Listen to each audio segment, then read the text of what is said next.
What is going on, YouTube people? Today, another edition of the weekly sports card market update, filled with drama, nonsense, and shenanigans, as only the hobby could possibly provide them.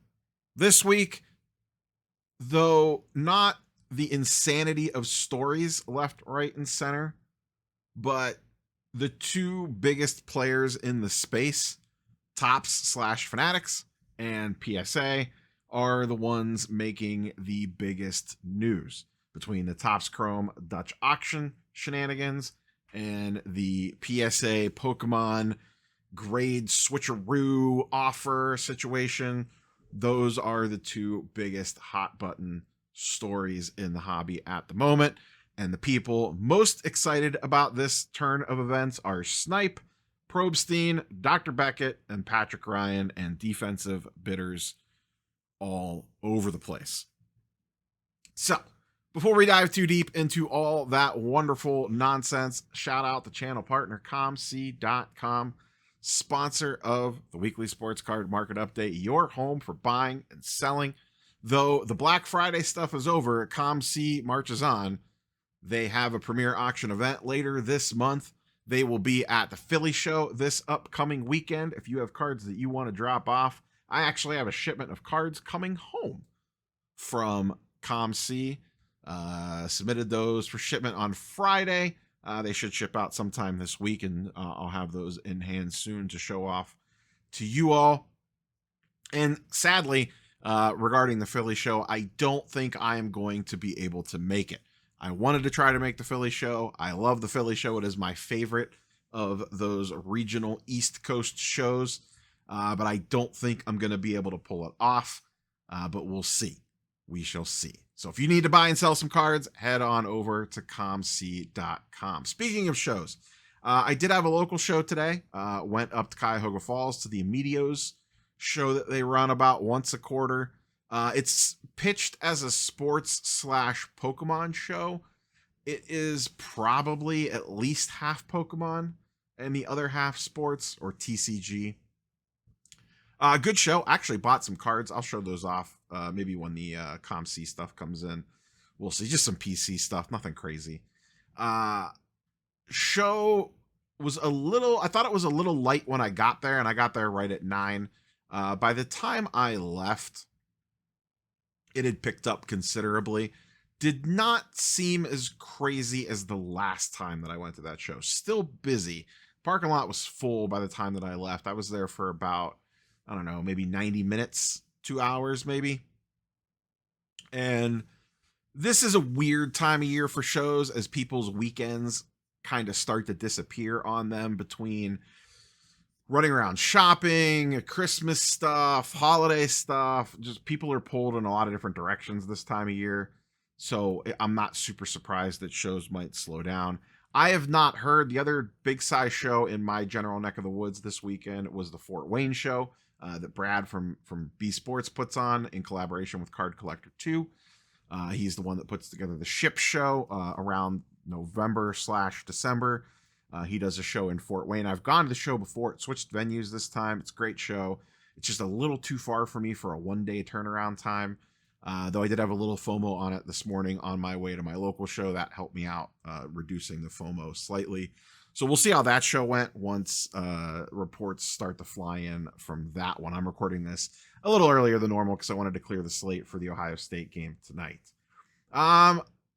Let's go ahead and dive into some nonsense and shenanigans, because though the list is short, the topics are big. I joked at the top about Probstein and Snipe being the most excited people in the hobby about the PSA. Really, the PSA thing. The Topps thing, actually, it seems like people don't care about, which is a little surprising, but we'll retouch on it here in a minute. I had GemRate run some numbers for me on the eBay side of things. Probstein had his first sale last week, all the items ended for his first round of sales on eBay after returning from Snipe. For those wondering, now that's assuming all these are paid, $1.9 million was the total run of the first or the return to eBay. So yeah, clearly people were very upset about that they just did not spend any money with him at all. Now, I have no idea what the stuff was valued at, whether it was paid or not. This is just surface level numbers. It's a lot of cash, folks, and that is why he is back on eBay. As I've talked about numerous times on numerous places, on numerous lives, numerous videos, the hobby as a whole does not hear about a lot of the drama that we discuss on social media. Most folks in the hobby are not in it like we're in it, where you're sitting there consuming content all day long, or you're on Instagram or Twitter in the weeds on the blowout forums. That is not most folks in the hobby. Most of them might casually look at a Facebook group, and that might be the extent of it. Most people interacting in this space are not even aware that this stuff is going on or even paying attention. And that is how Probstein could go back to eBay and crank out 1.9 million in sales on his first run back. All right, let's talk about the biggest one of the week, the PSA thing. I don't necessarily have anything new to add to this. The comment section on the video that I did on Friday was a little bit spicy, shall we say. It was a lot of, I am a PSA shill. I need to protect my relationship. They pad my pockets. The normal nonsense that you would see in a comment section when you do not just go full conspiracy theory. I get it. Really what it comes down to is my take on this is I am looking at it a little bit more logically than just going full conspiracy theory. Maybe I am the idiot here. Maybe I'm the one buying the bridge and the swampland and the beachfront property in Florida. Maybe that's the case, and time will tell. I have a problem believing that a multi-billion-dollar company would do some nonsense over a $200 Charizard card.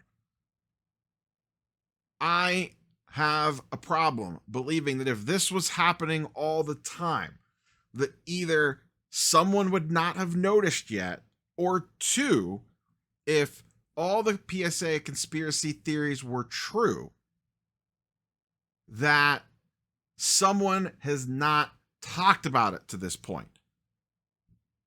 They have been the dominant force in the hobby for basically 5 years, and that has strengthened in the last few. And the conspiracy theories on them have gone back long before that, but have really amplified in the last handful of years. If there was truly a bunch of bullshit going on over there, I just find it hard to believe that someone has not leaked something to somebody to talk about publicly. Yes, I know they sign NDAs. There are plenty of ways to leak things out. Trust me, I get DMs about random stuff all the time. I have never gotten a DM from anyone with inside information on back-end PSA shenanigans, because I believe that the nonsense is not as rampant as folks think they are. Now, that comes off as that I'm defending them. If you are not the way that hobby content works, and really content in general, if you are not immediately willing to 100% hate on everything, then you are immediately defending them. I have no vested interest in defending PSA. If I wanted to shill for PSA, 1, I would take a goddamn paycheck from them. 2, I wouldn't have made the video in the first place. Search through the history of the channel. I have called out PSA on bullshit all the time. I have talked about plenty of, oh, look at this trimmed Otani card that was relisted multiple times. Remember the Luka where the auto got wiped? That happened 3 times that card came back in the circulation. I made 3 or 4 videos on it. If I was going to shill from them, I would completely avoid all this stuff altogether. Not actually make the content and amplify that there are issues out there. I just tend to take this stuff from a slightly more logical perspective. And for a lot of folks, that makes it appear that I am defending them. I'm not defending them. I'm just looking at this from a more logical standpoint and not just immediately running to everything is rigged, everything is fake, everything is nonsense. Now, that being said, there is some BS here. The fact that the grades were re-reviewed just because someone complained on social is a terrible look. The fact that the grading is so inconsistent that 30 cards could get graded by someone, also make it through QA2, and then get reversed by someone else coming in to look at them, that's a huge problem. To me, and I'll continue to say this, that is the bigger issue than the selling of 9s and the grades changing to 10s. I get that's what people don't want to hear, but I find it hard to believe that a company this big, worth this much money, is going to risk it all to alter some grades on some cards. I just don't buy that. Is this a PR nightmare for PSA? Absolutely. Is their inconsistent grading a problem? Absolutely. Is the fact that this was done in the shadows, that no one was made aware that a social media post could get grades re-reviewed? Absolutely. How about just grade the cards correctly in the first place? I personally just find it hard to believe that the grade swapping thing is truly going on.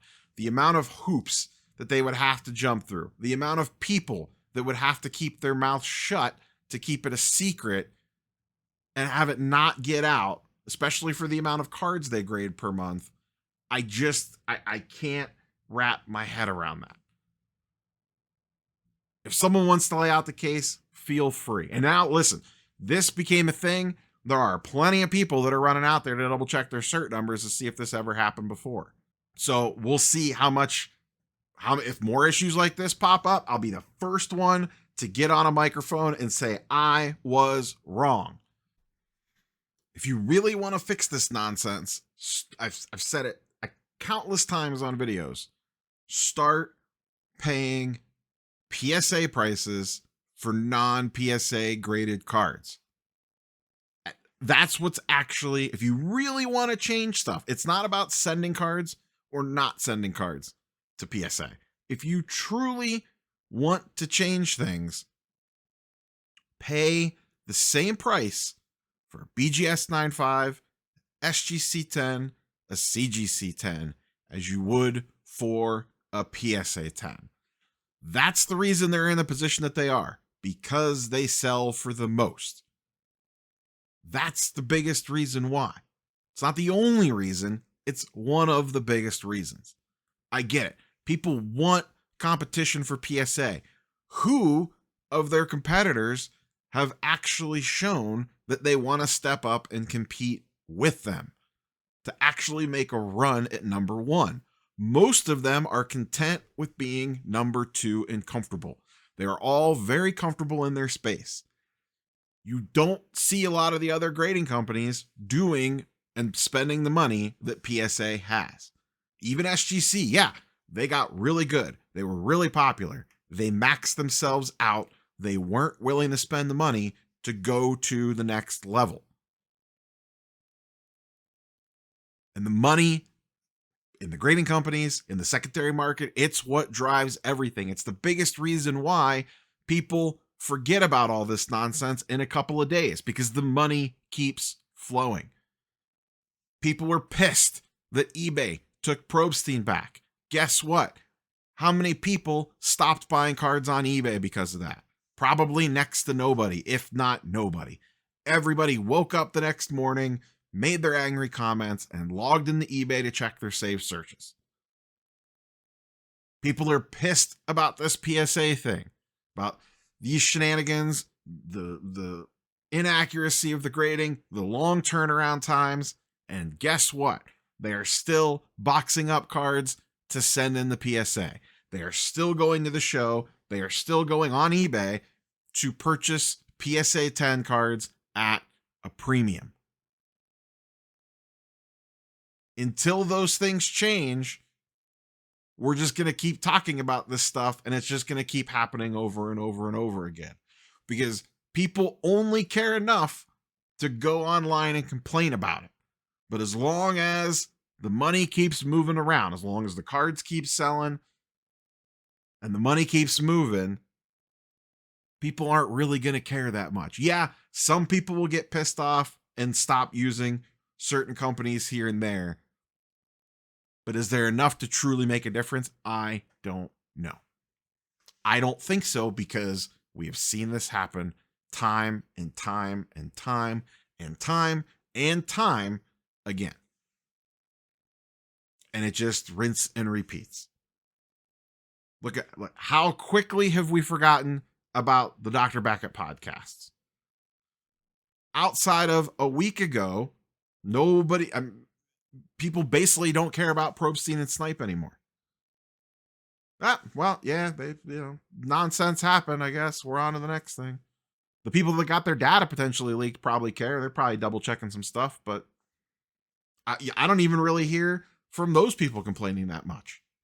All right, let's end the Sunday morning rant at that, get into a couple other topics, and head on out of here. Next up, Topps Chrome basketball. Speaking of nonsense and shenanigans, all signs point to bots were able to see the back end inventory, which is a massive problem on a Dutch auction. And I should remind folks, this was the Dutch auction for first day issue. Started at $3,500, ended at $1,750. I don't know anyone. I've yet to see anyone that actually checked out at the $1,625 price. For those not familiar with Dutch auctions, the most important critical thing here is not knowing how many is in stock. And basically, what I have been told, what I have seen online, screenshots that I have seen, have led me to believe that at least some botting programs were able to see the back-end inventory numbers as they were running down. Topps pulled some nonsense, increased purchase limits midway through the sale, which seems wild to me. Absolutely wild to me. There are reports that the inventory magically disappeared and it didn't truly sell out. And I'm actually surprised. I have not seen as much angst about this as I thought I was going to. Now, maybe part of that is as angst was building, the PSA story knocked it off the presses. And once again, this happened on Wednesday. The PSA thing happened on Thursday and Friday. This has already moved off of the front page and people have completely moved on from it for the most part. Some boxes have hit eBay. Let me refresh this because I pulled this up this morning. Yeah, only a couple have sold. I did not check best offers to see if these actually sold for full price. I doubt that they did. Maybe they did. And the active listings is also very light. There are very few boxes on here. Here we have a lot of 8 and then a couple of individual boxes and a box of 2. But not a ton of people are immediately trying to quick flip these, which I also find a little bit strange. And I'll be curious to see when sales of these start rolling out. The other interesting thing to keep an eye on is which sellers, which breakers, which whatevers end up with large quantities of these. We know the limit was 32 for a while, and then it got up to 64. So in theory, no one should really have way more than 64 boxes. We'll see if that ends up being the case or not, but something worth keeping an eye on once those things roll around. Some other top stuff, just some little odds and ends. They announced a new parallel for Chrome update because that's, of course, what we need. More parallels so we can print more product. This is the Rookie Cup parallel arriving in Topps Chrome Baseball. I'm not going to lie, I actually don't think this one looks that bad. I think it's kind of cool. It's basically the logo fractor, but with the Topps Rookie Cup on it. I don't have a huge problem with this one. I have more of a problem with they just over parallel everything. And this isn't just Topps specific. Panini did the same thing because they have to increase print runs because of all the demand for sports cards, whether artificial or real. makes them increase the print runs. Increase print runs mean they have to make more parallels, and it's just a whole nonsense that's not getting fixed anytime soon. Couple massive cards up for sale. This has been going absolutely crazy. This is the 2025 Topps Chrome MVP Logo Man. This is the gold MLB Logo Man.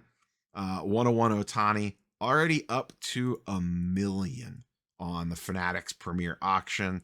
Has almost a full 2 weeks left on it. This looks like it's gonna, if it's not already, I think this is going to be one of the most expensive Ohtani cards ever on the market. Cool concept, and they have a few of these hanging around out there of other different players for the different awards. They're going to do the same thing in NBA with Logo Men patches. I'm sure those are going to be massive chases. I know there's a Evan Mobley one for like Defensive Player of the Year that they're teasing for Topps Chrome. So this is going to be right up there with the debut patches as Topps and Fanatics continues to put each individual product seems to have a massive chase component for it to really, get into the D-Gens pockets and get that money out of there. And this is the one that they're putting in Topps Chrome. Cool card, cool concept. Once again, I don't like the gambling like nature of all this stuff, but I can appreciate a cool card when I see it. And this is exactly what we asked for, is give us unique cards with game worn patches from specific games, events, things. And that is what they're doing. They're selling for massive tons of money because they probably should. Another big one that hit, and interesting on this one with the authentic grade. We'll talk more about that in a second. Cooper Flag, 1 of 1. Topps Chrome Silver Pack Auto has hit the market and is graded in a PSA Authentic. I know grading 1 of 1s can be like its whole other topic. I'll give a quick take on it. A lot of people say never grade a 1 of 1. It's a waste of time. Some people will say, oh, no, you absolutely should. You'll get a premium on a PSA 10. To me, the idea of grading a 1 of 1 is more the authentication piece than the numerical grade itself. Just getting that verification that it's real, and also just some general protection. If I had a $20, $30, $40, $50,000 1 of 1 of a player, I would feel more safe with that in a slab than I would in a mag. Now, that being said, if you're going to grade it, if you're going to go through all the hassle, even if you think it's going to grade like a 7, 8, or 9, personally, I'm having them put the number grade on there. Authentic only to me makes me think, and whether it's justified or not, buy the card, not the slip. When I see authentic only, my mind immediately goes to what is wrong with that card. Why is it authentic only? Is there some huge, massive issue on this card? And on this one, I didn't look at it that close, but I don't think that there's anything crazy. I mean, there's a little whitening there. I assume that's just a speck of dust and not on the card. Maybe it is. This looks slightly off-centered. Let me look at the back real quick. Fanatics Collect does put up nice images of their cards. I will give them that. I mean, and it's hard to tell surface on scans, unless there's some micro crease or something somewhere. Which, if there was on this card, why wouldn't you get it replaced? To me, this looks like maybe an 8. I don't know. I just don't see anything that this would come back like a PSA 6 or a 5 if you sent it in and graded it that way.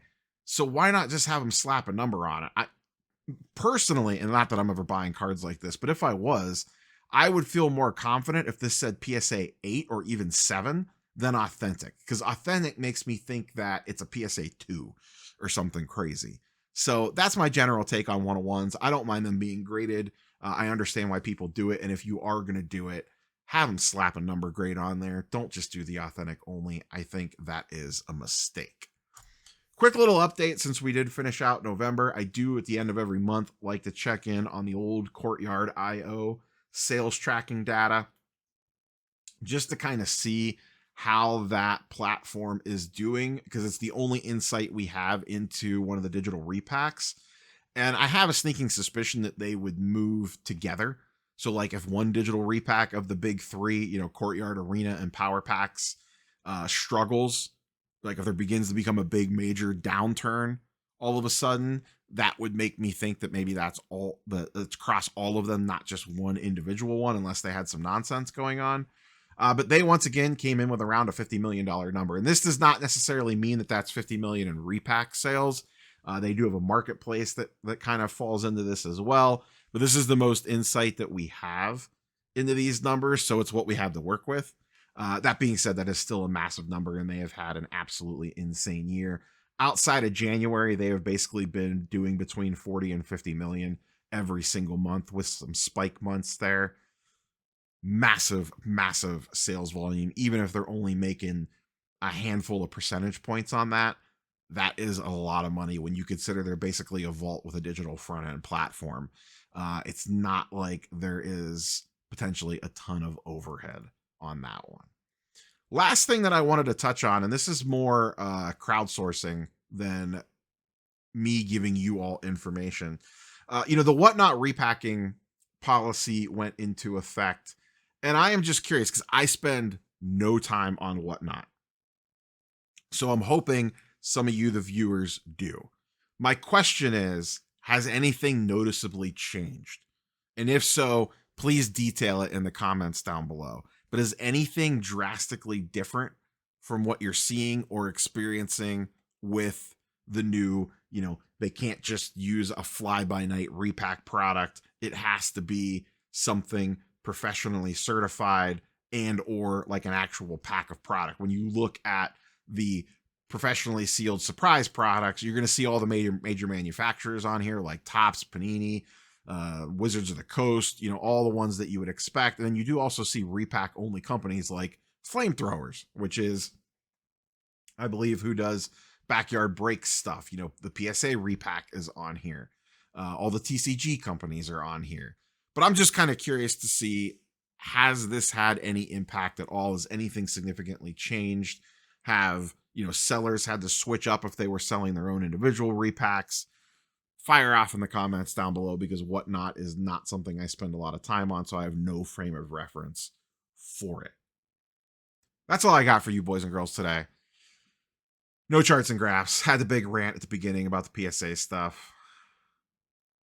It's been a wild couple weeks. I am ready for the holidays and maybe some time off. I don't know. We'll see. The batteries might need recharged a little bit. That's all I got. I should note, I don't ever talk about this on the channel. Or I shouldn't say ever. It's been years since I have publicly paid any attention to subscriber totals and that sort of stuff. But I will note, we are creeping on 20,000 subscribers. There's a decent chance I hit it by the end of the year. I think I'm like 100 away, 200 away. I don't remember the exact number. But we're creeping, and 20K is a big milestone number. So that is kind of cool. It would be cool to knock that out before the year ended. So it's been years since I have said like, comment, and subscribe on a video. But if you haven't, subscribe to the channel. Let's see if we can knock out 20K before the end of the year. I will catch you boys and girls on the next one. Peace.